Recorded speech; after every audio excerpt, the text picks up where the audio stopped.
Hey everybody, welcome back to the channel. So in today's video, I'm coming to you from the road. I am in rural Virginia and I wanted to check in because I've got an interesting topic for you related to natural gas. So today we're going to talk a little bit about United Parcel Service, UPS. They recently purchased 107 million gallon equivalents of renewable natural gas that they're going to plan to use between 2020 and 2026. Now, if you're like me and you didn't know what renewable natural gas was, it's really interesting. So we have compressed natural gas and liquid natural gas, and they all run through a pipeline. Well, renewable natural gas can use the same existing pipelines, which makes it really convenient infrastructure-wise. But what renewable natural gas is the decomposition of waste from oil fracking sites. So when there's decomposition of waste, methane is produced, and when that's trapped and pushed through a pipeline, it's called renewable natural gas, and you can use it to run vehicles or other machinery. And UPS has chosen to jump in and fight global warming and use renewable natural gas in replacement of liquefied natural gas and compressed natural gas to use the byproducts of this decomposition to power their fleet.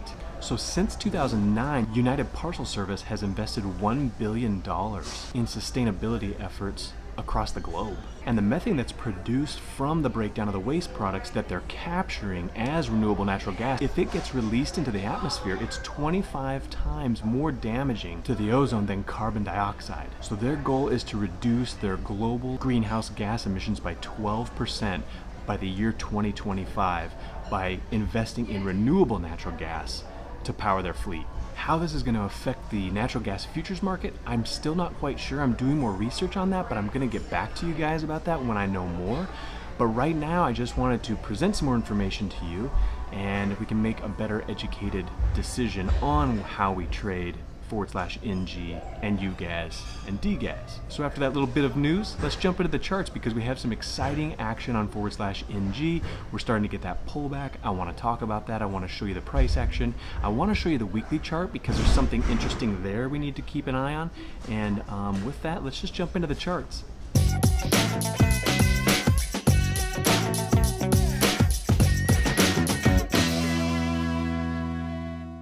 Alright guys, I have the /NG chart here up on the weekly time frame, and I really want to talk about this first because what we're seeing here is that big spike up, and we've started to get that pullback that we've been talking about for a while. So remember this, and I'm going to flip over to the daily chart, and let's just take a quick look at what's going on here. But you can see we had that big push up, the pullback, another push up, the rejection like we thought off the 200 simple moving average.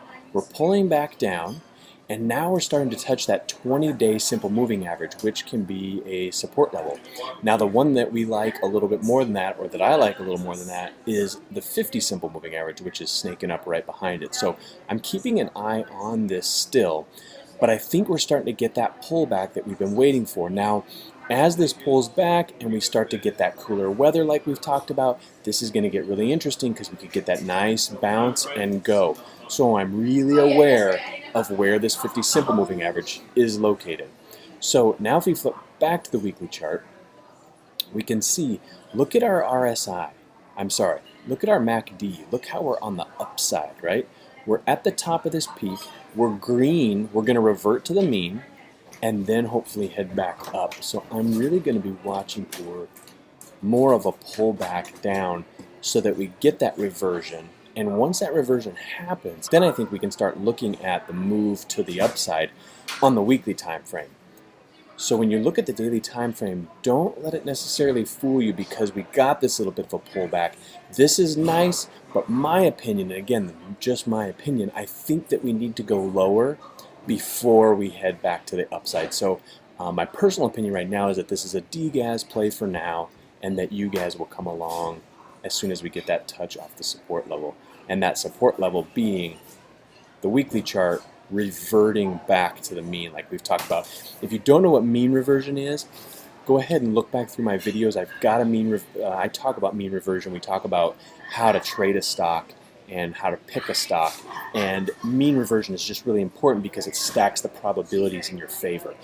If you revert to the mean, and you know that most of the time you revert to the mean, if you allow that to happen before you take your position, that just allows you to have a higher probability of success in the trade.